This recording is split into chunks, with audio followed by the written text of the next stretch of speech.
So ayan, mag-change oil po tayo ng ating service na si Ino.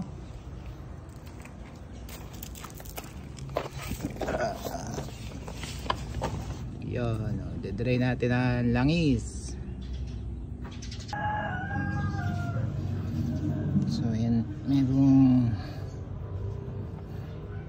medyo may kahirapan dito, dudukutin. Tapon ng langis.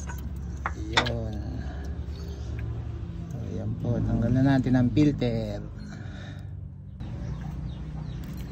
Yan po. Kung wala kayong tools, pwede tayong mag DIY ng pantanggal ng filter. Ito.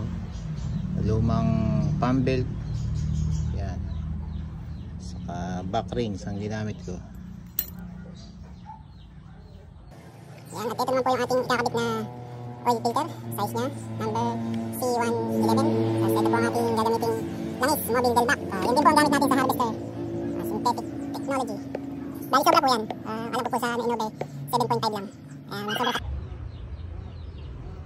Yan, salin na natin si Mobil.